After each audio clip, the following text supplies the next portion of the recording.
I'm not gonna lie. The first times I drank, man, I had a blast. Like I had a great time, and I was like, oh man, alcohol's so cool. First time I smoked, I got that nicotine buzz, and I was thinking, wow, this is a cool way to get a little stimulant. The tramadol and kratom, my mental anguish evaporates. Like, wow, this is super cool. Like I'll never deny that it didn't feel good, or Yeah. but then it. Like life, you just got to accept that stuff doesn't continue. It just stays in the back where it was as you move forward. If you drag it with you, then your misconception is that it maintains a benefit as it did in the first time.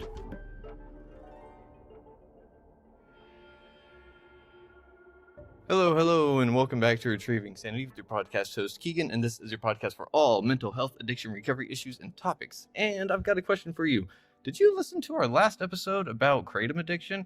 Because if you did, well, we've got Matt back on the show, and it's going to be an amazing conversation because we're going to figure out just how far the QuitKit has come, how many people it's helped out, and if there's been any other insights that Matt's learned along the way. So, Matt, how are you doing today, my friend? I'm great, man. I'm great. And it's so good to be talking with you again. Yeah, you mentioned the past episode where we spoke, and I re-listened to it, and we touched on a lot of things in there that I know if I were still going through an addiction, I think I would really want two people who were out to talk about, and I'm hoping we can keep that vibe up today. Yeah, man, for sure. And I just got done re-listening to the episode as well because it's always nice to kind of catch up because it's been 6 whole months, my friend. Wild. So a whole half a year has passed us. And I mean, I know I've learned a whole lot in my personal journey and the podcasting journey and everything else. So I can only imagine what you've learned in your QuitKit journey and how you've helped so many more people, because last time we spoke, I think you were just at 200 people. Well, we're at over 2,000 now. Whoa. I know. Whoa is right, man. Yeah. If you told me when I was 21 or 29 or even like 37 that this is what I would be doing, I'd be like, boy, I hope so. But that's crazy. That's awesome, man. Wow, 2,000 people. So I know that you had sat there and you had actually gave us a code that people can use whenever they listen to the last episode. Is that still going on? Yeah, retrieve 20%, Awesome. off. Absolutely, at tryquitkit.com. Gotcha.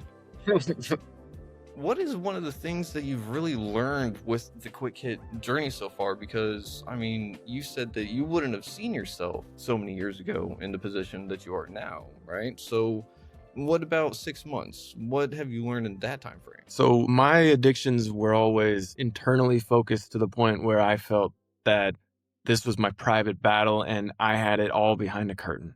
I'll put it that way.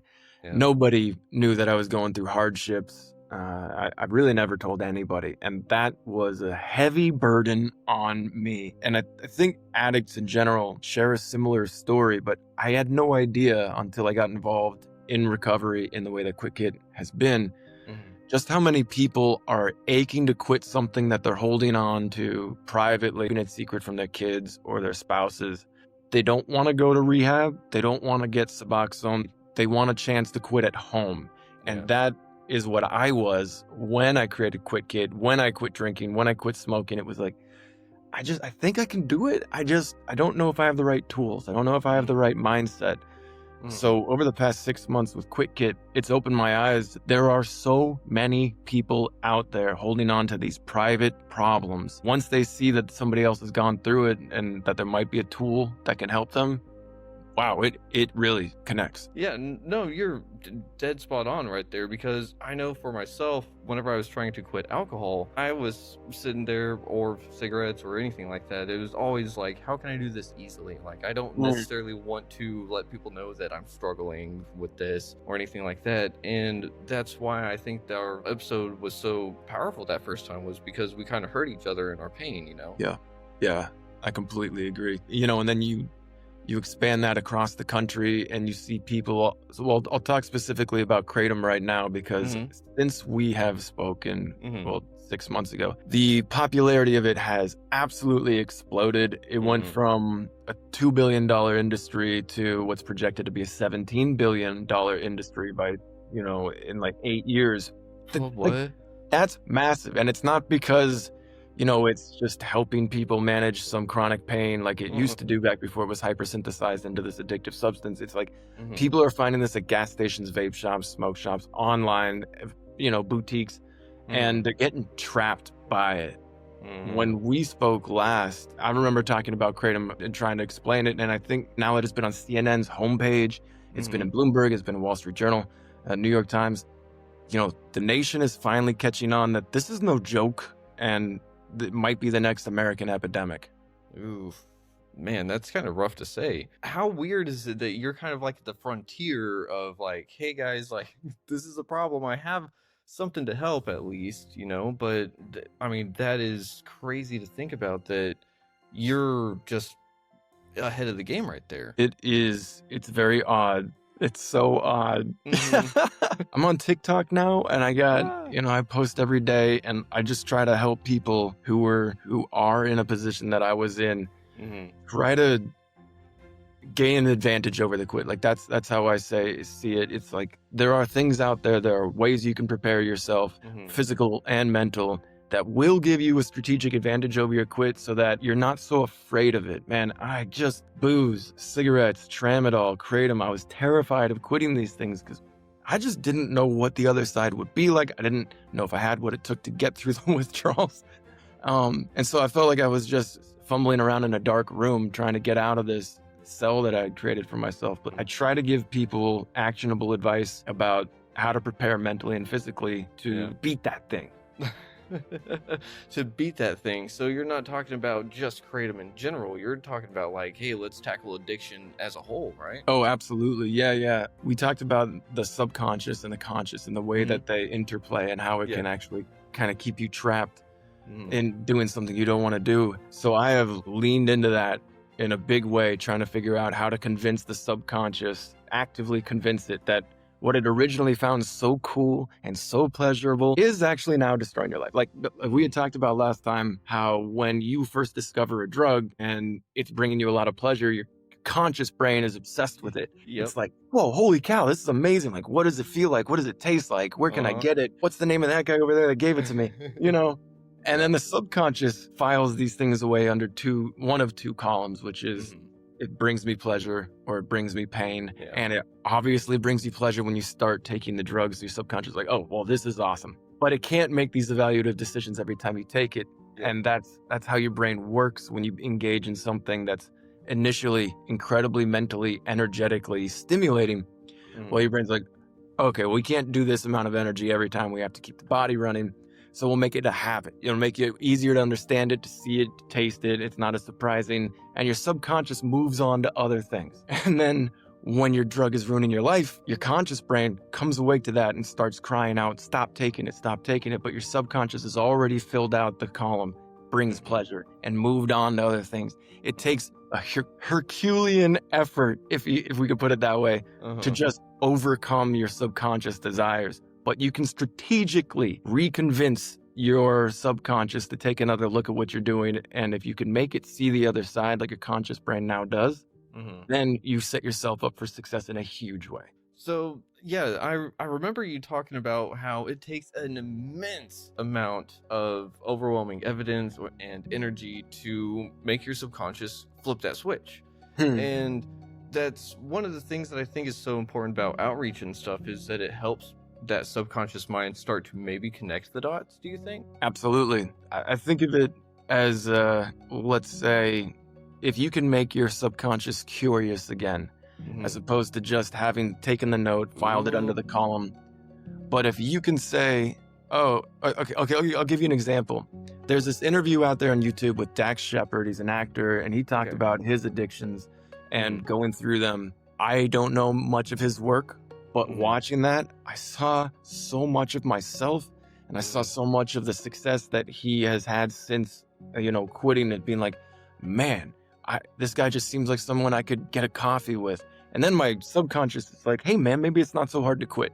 Maybe if you did it, maybe I can find some more information. If you can make your subconscious curious about quitting, well, your subconscious likes to get its way. So feed that beast in that direction.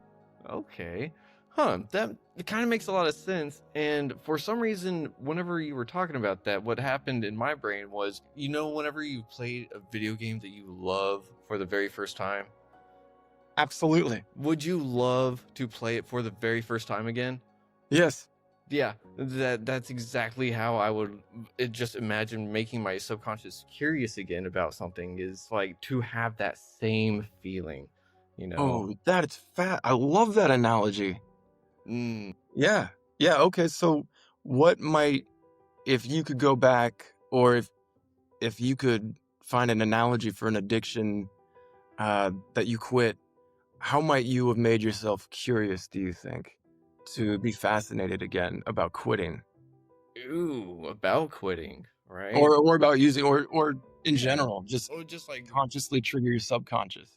I don't know, because I've never thought about trying to make my subconscious curious again, because that was never something that was even a possibility, So, I mean, that's something that's very interesting, because if I didn't know that that was a possibility that someone could take to battle their addiction, how many other people don't know that? So, I mean, if I had to say, how would I make my subconscious curious? Oh man, that's so hard to say, because I was just like in a death march, I was just determined to die. So it was kind of hard I may have had to reevaluate the circumstances or my belief of myself. I would have to probably make myself curious about why I think I'm not worthy, instead of what can I run to make everything disappear. Does that make sense? Oh, yeah, absolutely. If you can get your subconscious to start getting as excited about recovery and sobriety as you were about using in the first place, I think that's when the switch really flips. Because it starts to get obsessed with the idea of all the things that you could do if this albatross wasn't around your neck and you weren't wearing these chains. And like that's when Lightspeed, it's like, oh, okay, I might have withdrawals, but I'm freaking done with this thing, man. I cannot wait to get sober. So my first video game that I absolutely loved, Zelda 64. That thing, Ocarina of Time. That was Ocarina mine. of Time. That was mine. Absolutely. Ocarina of Time. I had never experienced anything like that. I was a kid, and I was just, but then, I've played how many RPGs since then, and they don't hit the same. They don't hit the same. Nope. No. So if that's your first experience with a drug is like Ocarina of Time, like, holy cow, that thing was really cool back all those years ago. Is there something you could do to manifest that about getting sober? And that's what I focus on. That's what I try to help people see, because the answer is yeah. There is so much to get excited about when you're not damaging your body and making yourself lethargic and hurting your relationships and your health and your wealth, all that. Yeah. No, you're totally right. And that was the exact game I've always had this analogy for, like that right there. Like if I could play a game for the very first time again, it would be that one. Let's go. But you're right. Like everything else after that never really quite hit the mark. But if you look at it, you look at the graphics now and you're like, my imagination was filling in a lot of gaps. Oh, yeah. But we look at games now and we're like, whoa, the graphics are so good, but something doesn't quite hit the same, And so I think that that's how it kind of comes about whenever people think about recovery after they've been in addiction for a while, because they're playing the games, they know the rules, this, that, and another, and then something else comes along and it's like new and improved, but it's new. So what do they do with that, Yeah, absolutely. I wonder how many other people want to get curious about that kind of thing, but they don't know how to. So how do you help people get curious about it? I try to, how do I say this? If you can get excited about something, then you'll get curious about it. One of the best ways to do that is to start taking we'll use the drug, right? We're talking about addiction. Mm-hmm. Taking the drug that you've been using and start systematically, proactively casting it in a negative light. It's amazing how you can rewrite subconscious programming if you simply engage in content, anybody's interviews or audiobooks or books or podcasts that just denigrate the thing that you've been using, and you do it not once because you'll forget it, not twice because it won't leave a lasting impression, but you do it over and over and over again. I use this analogy. If you took someone who was super conservative and for a month you put them in front of liberal media, there is almost no chance they won't have a new perspective, and vice versa. If you took someone who's super liberal, put them in front of conservative media for a month, both sides will start to see things in a new light. And that's all they had to do, was just let content happen to them. They just let it happen to their eyes, ears. And if you do that with content, and this is what I did to help me quit 4 drugs, that just absolutely smashes all of the positive misconceptions that you have about using. You'll start to just, like, it'll peel back the veneer, and you're just like, oh yeah, that actually doesn't give me the thing that I brainwashed myself into thinking that it did. But you got to put the work in. Like, you have to engage with it. But the easy part is, we live in an age where Audible has audiobooks. You can, while you're showering, brushing your teeth, putting on your socks, cooking dinner, on your way to work, like, you can just indoctrinate yourself against the substance you're using.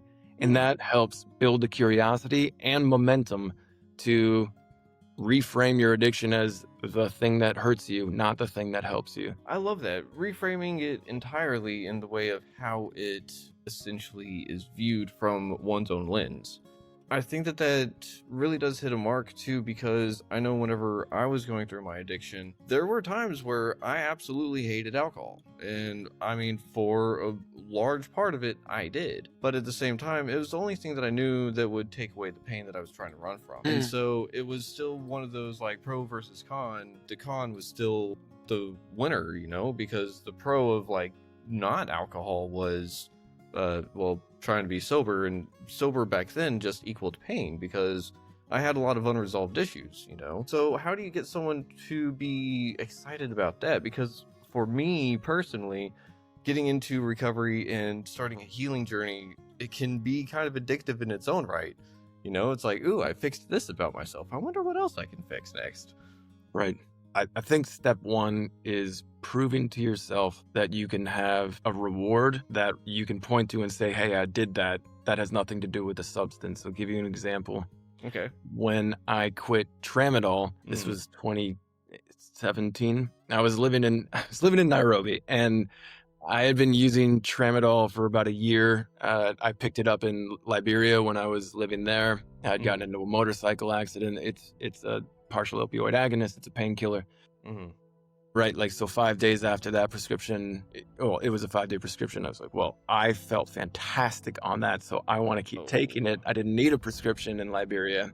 Then I went to Mexico for work, and I could get it there. And then Nairobi, I didn't need a prescription, and I kept taking it. And then, like, one day I just woke up and I thought, I don't want a pill to feel happy anymore. That was a huge light bulb moment for me, because like, oh yeah, that's what you've been doing. You've just been keeping yourself in a dream. Well, what else can I do? I was in Nairobi to work on a project that I had this idea for an energy storage project that people could use in the slum of Kibera, and my friend was letting me stay at his place and work on it. And so what I did was I got super immersed in how electricity works and how batteries work, and I taught myself everything. I'm talking 10-hour days. I learned how to make PCBs. I learned how voltage and amperage worked. I learned how motorcycles worked, and I was working with motorcycles. Suddenly, I had this awesome thing that I could call my own, and day by day, I was making progress on it, pointing to it, and be like, oh, I made that. I 3D printed that. And the drugs, like, they had no place in that narrative. Like, Tramadol had no place in that narrative, and it was a successful project, fortunately. And I'll give a second example, because I use this again to quit Kratom. When I quit, I knew that I was going to end up with time that I otherwise filled with sitting on the couch being overloaded with this drug. So in my condo, which we had moved into recently, it was like a cave, man. That living room, it sucked. It was so dark. We had 2 lamps that barely worked, and it drove me crazy. So I just decided to install overhead lighting. Do I know how to install overhead lighting? No. But YouTube, that's what YouTube's for. So I went to Home Depot. I bought all the stuff I needed to install, like recessed lighting. No idea what I was doing. And I like cut into the drywall. I fish taped the wires around. I made a mess, and I put together the junction boxes and everything. Again, nothing to do with Kratom, but it required such focus. It was a challenge. I had to be mentally engaged. It gave me dopamine rewards, because when you flip that switch and literally it's let there be light and there's light, holy moly, man. And I'm not saying you need to move to Nairobi and have an energy storage project. I'm not saying you need to go to Home Depot and radically redo your house, but the drug that I was addicted to had no place in those stories. Those were things that I built for myself immediately after quitting, to show me that I had what it took to fulfill time in my life that I'd been dedicated to using. And it was so satisfying that it was like this bridge, literally day by day, as I completed these projects, into sobriety, where the drugs were behind me. And I didn't have to focus on where they were. So I just say to anybody who's, if you're having trouble with what to do now, yeah, that's a huge question. Like the existential one especially, like, all right, well, what do I do with my life now that I have all my control back? That's a huge question. But what can you do right after you quit? Find something you're, like I use the word curious, but yeah, curious about. Something that plays to your strengths, and try to find something you wish was different, but that you could manage the difference if you were to start working on it in your life. It has to engage you mentally. You have to be like, critically problem solving in it. And then at the end of the day, you can point to it and be like, I built that, dude. I did that. Like, look at that. That'd be like, look, everybody. I'm sure you can make something amazing, and everyone is going to be so happy to see what you made. So that's my advice for the first at least few weeks. Oh man, I love that. I haven't heard anyone really say to do that. In a sense, it's almost like essentially picking up a hobby of sorts, but it's more intense than that. And it's not as this, it's like, I want to learn to play trumpet. It's like, well, you're not going to be very good for a while, Pick something that you can be good at because you watched a YouTube video, putting things together, like trial and error kind of a project. Just find a personal project, set it up when you're going to quit. And then as soon as you quit, lean into that project. I wish I had the same view as working on electrical as you did whenever I was an electrician, because I know that feel of like, all right, like turn on this switch and fuck. Yeah, all right, let's be honest, there was a lot of that when I was putting this stuff together. And no one's there to tell you where to look. You're like, all right, well, which one is it? Part of the game, bro. Part of the game. It is. It really is. And I mean, but that's the whole thing, is that trial and error is part of recovery. And we had even mentioned that a little bit in the last episode, because you had said to just try something different, because eventually one of those things that you try different will work. And it's very interesting that you had said that too, because I believe it was after I'd spoken with you. I spoke with Massimo Rigatti. I don't know if you know him, but he came up with something he calls the sober method. He was saying that his line of thinking was just try something different, like even if it's the same thing, just like add a little twist to it. And I was like, I feel like I've heard that from someone else. And that was you. He's right, man. Well, let me ask, when you were quitting booze, for example, did you find that over time, progressively, as you reached a successful quit, had you moved away from trying to do it the same every time?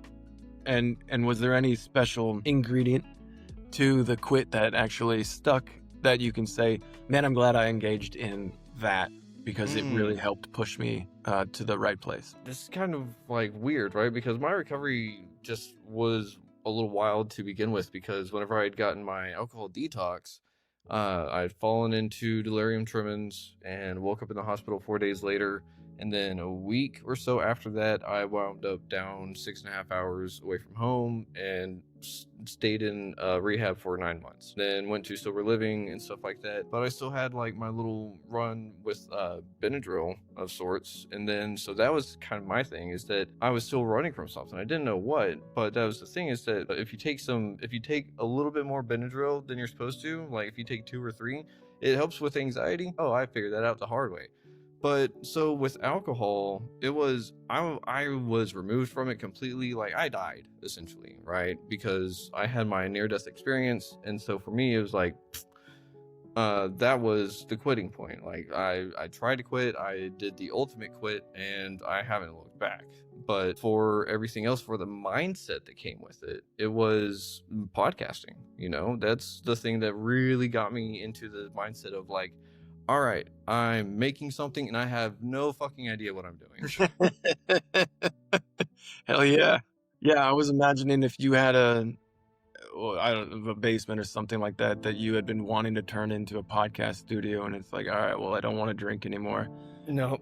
let me trick this place out. Let me put up the padding. Let me put up the, all of the accoutrement of an awesome, badass podcast. Like that would be a perfect analogy of a good way to show yourself that, oh man, I do have what it takes to build a badass podcast studio, and now I'm gonna get to work on it. I mean, that's kind of where it is, because like for me, again, like while I was clean from and sober from alcohol, my mindset was not in the right spot, because like, yeah, Benadryl helps with allergies and everything that I already have. So it's like, it was, to me, it was like I'm taking care of 2 problems with 1 stone. You know, so I was like, okay, there's nothing wrong with this. But hindsight, I was definitely not treating it correctly, because I was not using it as directed. So I was self-medicating again. But that's the thing, is that whenever I caught it, I was like, oh, that's not right. Let me actually do something about this. And made a call out to my medical provider. During all of that was whenever I was making this, you know, at the very, very, very early stages. And whenever it got in my mind that like, this is actually a real thing, that's whenever that mindset did shift for me. And so I never really thought about it that way, but you're right. Like I had to get curious about something. I had to be mentally engaged in something. I had to be excited for something. And I hadn't been excited for anything in a long time. Right? Hey, that's something. Right. Drugs remove our ability to get excited about stuff like when we were kids, Disneyland or something like that. You know, you get to be an adult and it's all blah. Yeah, it's like blah. And how many times are you going to have to wait in line at the grocery store or sit in traffic? And okay, so if you get sober, and you have this monumental, just your life shifts, you get healthier, you eat better, you sleep better. You're probably feeling better in a lot of different ways, and that feels so good. And you're like Superman, like, hey, I quit a drug. Wow, I'm on it. 30 days goes by, and the human brain regresses to the mean. You know, we're at our levels of dopamine and serotonin, and a healthy brain is kind of like here, and your day is gonna go up and down. But as opposed to when you're a drug addict, it's like that, or up, and down. You know. But it's like you don't have those highs anymore. And so you'll come down from that monumental occasion of quitting and think, well, now what am I going to do? A lot of QuitKit clients that I work with, you know, when they get sober, they'll say, hey, so like, how do you deal with anxiety, or how do you stay sober? And that's a question, man. That's a question that I don't have the answer to. And I'm not sure what the answer really is. That the best that I've been able to find to combat that, what is Matt von Boecklin really meant to do in his life? Why am I here, and all that, is to stop looking in here for the answer, because there's no fucking way I'm gonna sit on a couch and find the answer. Like, I have tried to find that answer by sitting on couches throughout my whole life. I've been like dealing with depression and existentialism since I was a fucking kid. But you know, and then, you know, you got to make peace with the fact that you probably won't have that answer. But if you focus on bringing peace and support to other people, you don't focus on that question as much. And you actually are able to stuff your life with joy. And it's not like it's a cheat. Because, again, I don't think there's really an answer. Why am I here? It's, well, you're here. What are you going to do? You can either fill your life with joy, or you can't, or you can choose not to.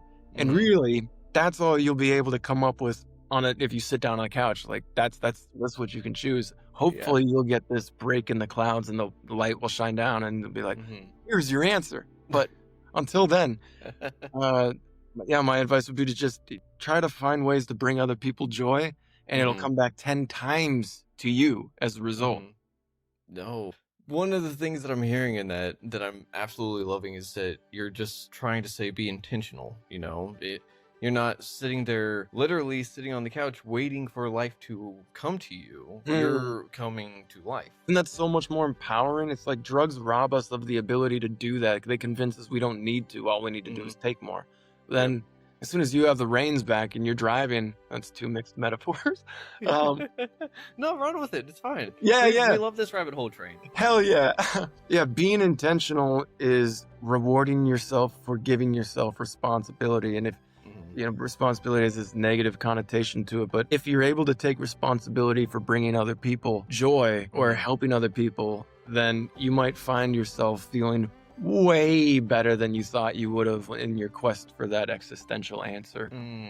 Yeah, because in a sense, we get what we put out, right? And whenever we're doing a lot of drugs or alcohol, whatever have you, we're not really putting out a whole lot. And if we are, it's usually not great stuff either, right? Right. Yeah, definitely not internally. Right. Okay, here's another very minor thing that I would recommend. If you have a good relationship with your parents or a close loved one, when we're addicted, we are real bad at telling ourselves that we have value. In fact, we probably tell ourselves that we have less and less and less value, and we lose our self-respect. But if you call your mom and you say, I love you, Mom, and she says, I love you, you can press that button as many times as you want, and she'll just say, I love you again and again and again. And hearing that, like I said, engaging in content that contradicts the negative, the things that you don't want to be engaged with. Call your mom, tell her you love her. She's going to tell you right back. Find anyone to say that to you. It's going to feel like warm water on your soul. Ooh, warm water on your soul. And you're essentially going back to basics, because one of the people that I've spoke to recently, actually it may have been two people, but she said that addiction was essentially love replacement. Whoa. Yeah. I was like, whoa, I think you're right. Because it kind of checked all the boxes, I was like, yeah, because it's kind of like it loves me, right? The substance loves me, but like it just goes away that fast. I have to go chase it again. It's like a toxic relationship. Wow. And the truth is, like, there's no real relationship, really. It's just it comes in, waves at you, and then leaves. And then it's like, and then everything is just a train wreck as you're in that chase. You look behind you, you're like, oh my God, I did all that. A love replacement. That is, I just love the way that is making me think about things right now. Yeah. Because, it blew me away because it made sense, because I've heard in the rooms that connection is part of the key to recovery. And, whenever we look at it, you don't really have connection with things you don't love, like even if it's that small little bit of love, like because there's that saying, we can love everyone, we don't have to like everyone. And I think that there's a lot of power in that statement too, because like I can show everyone love and just want them to do well, but it doesn't mean I have to like you at the same time. Be real. Real. Yes, it really did make me feel like I could maybe love that version of me. I think that that's where my kind of stemmed from, was that I hated who I was sober, but at the same time, I loved who I was sober. But at the same time, whenever I wasn't thinking about my existential crisis, whenever I wasn't thinking about my purpose or whatever, I was happier. And I could get my brain to shut up that way by drinking alcohol. So, right. Yeah. Whenever we think about addiction and misconceptions, though, because if I was thinking that alcohol was loving me in some way, shape, and form, that's a huge misconception that I'm sure every other person kind of has with a substance, right? Well, what misconceptions did you face along your journey? Let's say that every drug that entered my life that I got addicted to, so nicotine, alcohol, tramadol and kratom, came in and really, it just knocked the door down. It was like, hey, I'm here. This is going to be awesome. Come join. And it was in its own way. Like, cigarettes helped me fit in with my new friends in college. Alcohol made me feel like I could be the life of the party. Tramadol made me feel more social and relaxed than I had ever been. And kratom, similar thing, because it's a similar type of drug. And, and when you get to engage in a feeling like that, you conceive that this is a shortcut to having all of this bliss that you have been missing out on. Meanwhile, dude, I just don't think that it's tough to realize that in life, if you're not intentional, and especially if you don't act with love, it's not going to come find you. You got a family that loves you, that's awesome, and they'll be there to support you. But if you're not with them, and if you're like me and you lived around the world meeting new people and didn't really have a home base, you're just out there in the world. And so if a drug came in and was like, hey, we really made things better for you 10 years ago, you're like, all right, well, maybe you'll make it better now. And like 10 years ago is fucking over. Like that night with my friends, it's not going to happen again. Like, I'm not 19 again. Like that shit's done. Yeah. But then it's like, well, what else do I do? And that right there, that's the pin, that's the linchpin where it's like, I'm afraid of not knowing, and I'm afraid of engaging in the sadness that really is being unmoored, asking the existential question and knowing I'm not going to get an answer, and then simultaneously having the knowledge that if I pour some alcohol on it or I toss back a pill, that shit goes away. But of course it doesn't. It just gets worse and it festers in the background, right? So my misconceptions carrying the first impressions that the drug gave me way past the expiration date. I'm not gonna lie. The first times I drank, man, I had a blast. Like I had a great time, and I was like, oh man, alcohol's so cool. First time I smoked, I got that nicotine buzz, and I was thinking, wow, this is a cool way to get a little stimulant.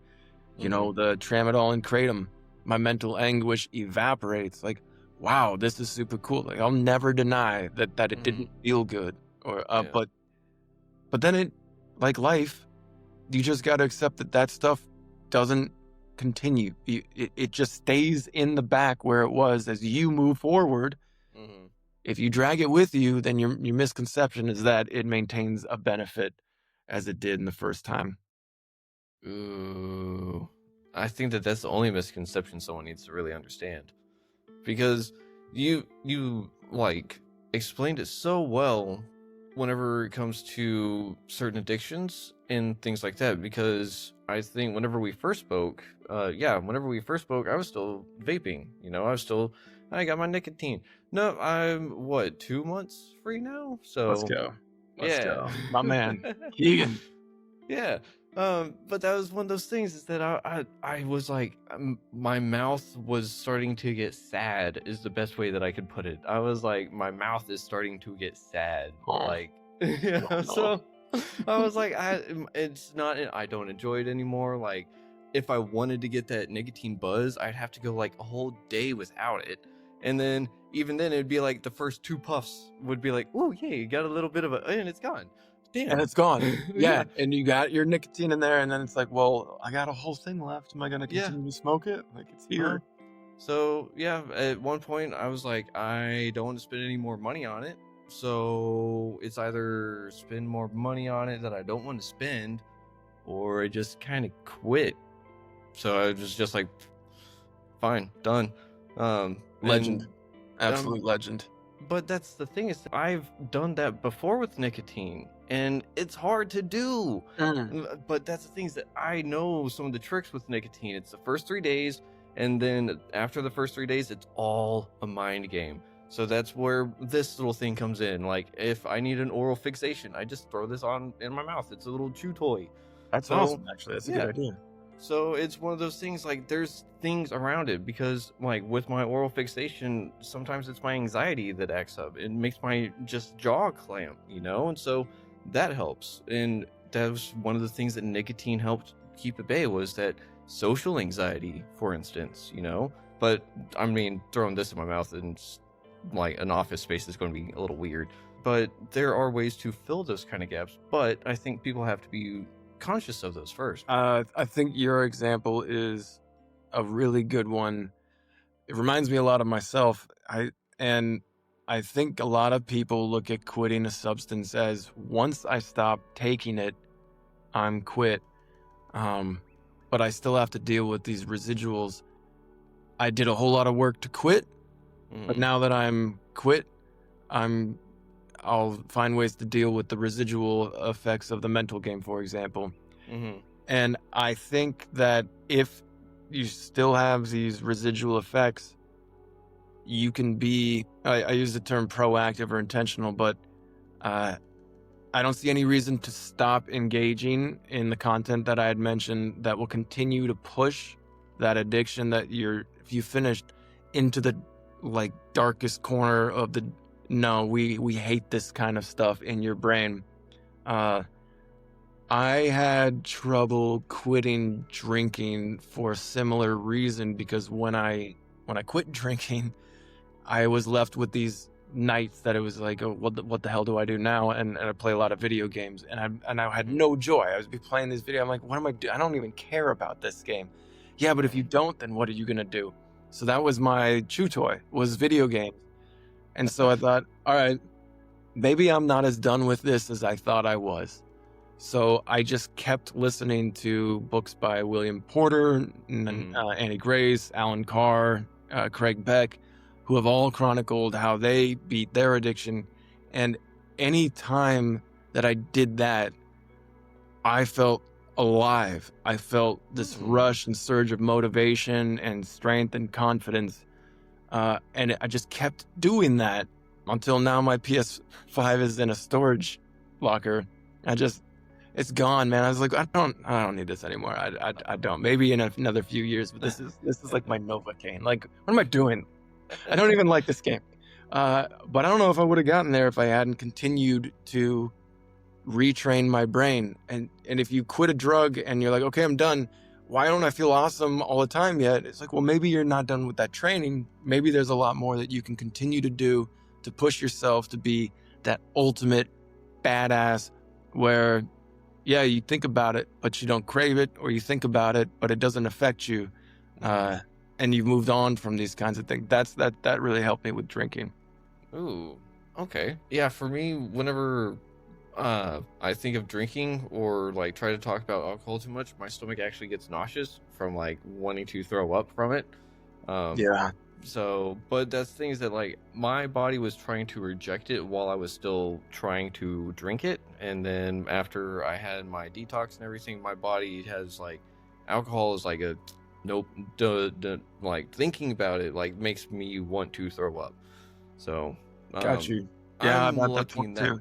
Yeah, I'm lucky in that regard. Some people, like, again, I know what it's like to sit there and like you're sitting there with your shot after work and you're like yeah. And it's disgusting, and then I throw up a lot of the time. But that's the thing, is that like after that first either throw up or that first shot, it was to game, like all game forward. But my conscious mind knew that it was so bad. I never really introduced that idea that it was actually so bad for me either. I think that was one of the things that would have really helped me, because to me it was still solving my problems, you know. To me it was still the key to making my mental anguish go away, because I didn't like therapy. Who wants to admit that they need therapy or anything like that? Who wants to admit that they have problems that they have to deal with?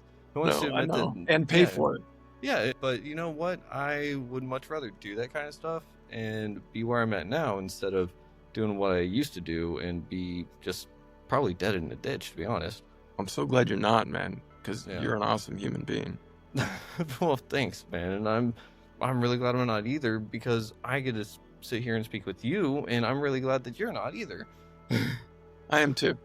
Yeah. I'm glad I'm here. There were points in my life where I was absolutely regularly thinking about checking out, and I just thought there was no happiness for me out there. But you know, that's the drugs talking. That's what that is. That's not you. That's the drugs. Ooh, I think that you actually bring something up that I think is really important, right? Because not everyone has dealt with suicidal ideation, but I think those that have been in addiction or are in addiction, I almost want to say every single one of us has had that. You just said it yourself, it's the drugs. It's not necessarily you. Yeah, it's not you. It's the hijacked neural pathways that are forcing you to use against your will. And if you do that every day for a year, you're going to start to lose faith in yourself to have any control over your life. And I think once you lose control of yourself, the option of getting out as being, well, if I don't exist, just starts to look more and more attractive. No, you're right. Because that was it for me, It was like, and alcohol was admittedly a slow suicide, because it was one of those, like, if after a certain point I knew that the detox would probably kill me if I tried to do it cold turkey because I didn't want to go get help. So I was like, either I manage the drinking and try, or I just quit and probably die. And I don't want to die, but at the same time, I was continuing to drink while intentionally trying to die from it, but right. It's the stupidest thing. But yeah, if you could drink your problems away and drink yourself into happiness, man, that it's just funny how, like, we try to do it when we're addicted. We're like, okay, maybe that at the bottom of the bottle is the happiness. And we've done it 1,000 times and we haven't found shit. Like, it's not there. And yeah, we keep looking, and it's like, yeah, man, and that's where the mental agony that can push you to have these suicidal thoughts. It's like a breeding ground for that kind of thought. And again, like, no one around me knew I was having these feelings. I'd be depressed, but I would never tell them, when I drink, I think about killing myself. But they'd be like, well, you're going to a hospital. I'd be like, no. But we never even came to that because I didn't even say that. That's not good. It's not healthy behavior. No, it's not. But thank you for being open and honest about it, though, because we need people to have these kind of conversations, because other people need to hear that they're not alone whenever they pick up the bottle, and then next thing you know, they are wanting to end it. They're not alone. Yeah. And same goes out to anyone that picks up a pipe of any kind or anything like that. Anything that is controlling someone or making them, like you said, use against their will, they're not alone in that. And there is a way out. And I think it is scary. I think it is confusing at first. But I think if someone is confused, you kind of said it yourself. Whenever they're confused and they're getting into that new state of mind, things in that perspective shift. And same thing with exposing them to the opposite side of media that they're used to. It's giving them that confusion. And that confusion is essentially a good state of mind to say, I want to go this way, because everything's up in the air. You might as well choose something. Yeah, 100%, man. You are spot on. Drugs make us think that as we spin in this cycle of confusion, we don't have the power to point our finger somewhere and walk, because we know how our day is going to go. We know our morning to nighttime routine, and it never goes in any other direction. But you can surround yourself with, like I said, content. But if you can make yourself fascinated with sobriety, that's like the best first step to take. Because again, it's probably going to be a new thing. And when you're doing a new thing that is fascinating, your conscious brain eats that up. And your subconscious brain comes over and starts taking notes. And if you can file that away, that obsession with learning about sobriety and other people under the pleasure column, oh, dude, you'll crack the code. Yeah, but I mean, it takes work. It doesn't happen overnight. Yeah, for sure. You brought something up that was, I want to pull it up real quick. And I also want to ask you if you've heard of this, because it is something that I think everyone in recovery should take advantage of, because it's really, really cool. So it used to be called the Phoenix. It was a group that sits there and you find sober activities to go do. So they have rebranded. They're now called New Form. But this is something where, say, there's indoor rock climbing I could go do. indoor roller skating, some kind of boot camp, yoga. Then they have online events and stuff like that. And This is it's, awesome. yeah, so if you want to go rock climbing, you just go make sure you're a member on the app and everything, and you go, and for I think like it's totally free. Everything that they do for their members, free. Like, hell yeah, I love rock climbing. I've done it a couple times. But that's the thing, is that you're kind of talking about like finding community of sorts, right? Yeah. Finding like-minded people. Wow. New form, huh? Huh? I think I know some people that would really benefit from that. Is that like form with a U, like the Roman form, or just FORM? Let me triple check. NEWFORM. All right. So, Thank you, man. I know I'm gonna do it too, but I know some people that could definitely benefit from that right now. Yeah, man. I mean, if we can give ourselves that extra stuff to do, if we just take away the time that the addiction calls for, I think that that can help solve a lot of people too, because I've heard some people say that they just made themselves too busy for addiction. Oh, right. Yeah. I don't know if that's necessarily the most healthy way to go, but but you're right. Building a community and doing anything that gives you self-confidence and love, dude, it's the antidote to addiction. Self-confidence and love is the antidote to addiction. And you have to like fill your cup. You gotta go fill your cup. You gotta do it. What is one of your favorite ways to fill your cup nowadays? Let's see. I think the best thing that I can say is I try to put out content on TikTok, which is, I know I'm on TikTok and I'm 40, but I try to put on stuff that I think is going to connect with somebody and make them feel less alone. I don't know if a single video is going to hit, but as soon as I get a message that says this was helpful, or that the QuitKit, anytime I get a testimonial from the, QuitKitter, and then they're like, this really saved my life, it's like, oh man, all this work all day, every day is just absolutely worth it. And that's a good way to do it. Trying to make people's lives better on purpose is a good way to do it. Oh yeah. Where can we find your TikTok? You can find my TikTok at _quit_kit. So the QuitKit at The QuitKit. Okay. Yeah, on TikTok. Yeah, you can find my many videos of my face. Pulling it up right now, and there it is. Follow. Wow, you got more followers than me. Holy shit. What? No. Do you ever go live or anything like that? I tried, and I just felt so overwhelmingly nervous. Oh, man. I feel like it was just word vomit for like 40 minutes. What did I even say? So one of the things that I found is that I was not successful during the day because people say that my voice is calming and they would rather hear it during a sleepy stream. So I was putting people to sleep in the middle of the day. So I can't go live stream during the day because people just are bored very quick. No, oh my God. So I think your voice is very calming, but it definitely wouldn't put me to sleep. But that's the thing, is that so I switched to nights because that's also who we're trying to speak to, right? That's whenever my demons came out. Yeah, right. Yeah. So, you're doing such a good job, man. Look at you. Yeah. Just building community.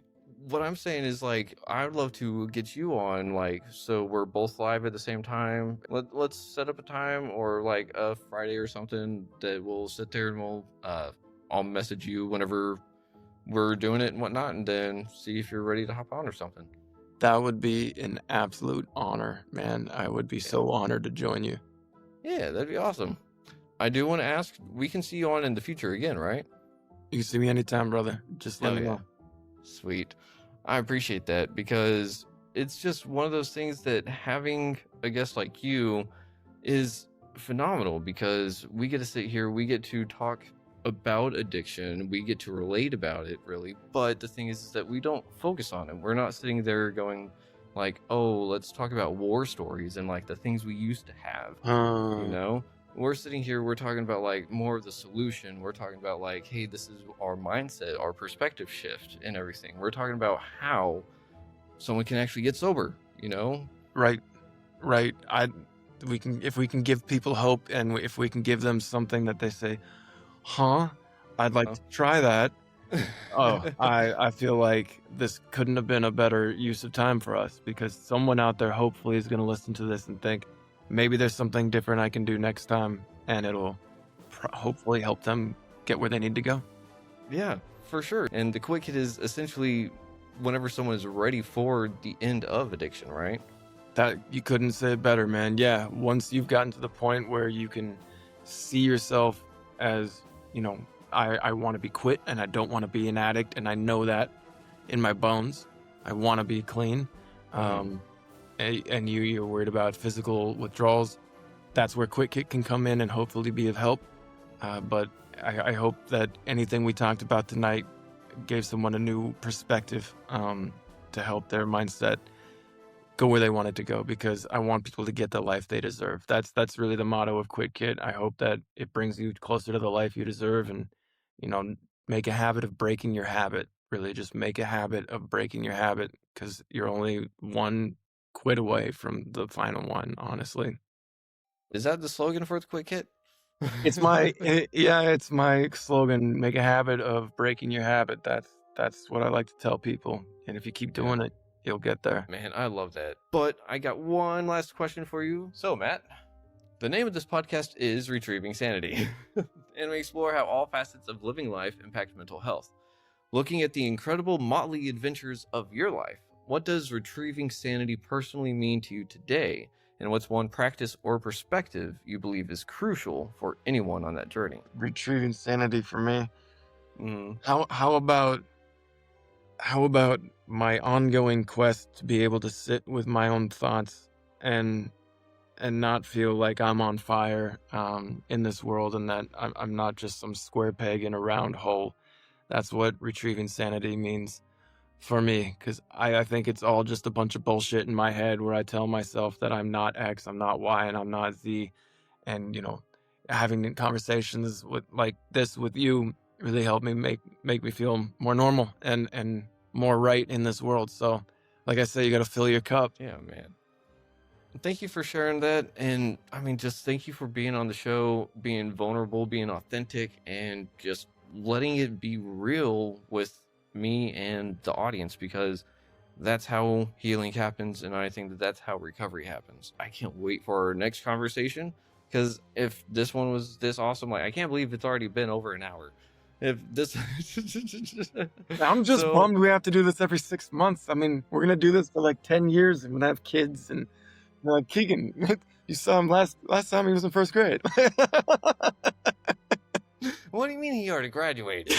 Exactly. Well, Matt, thank you for being on the show again. It is truly an honor and a pleasure.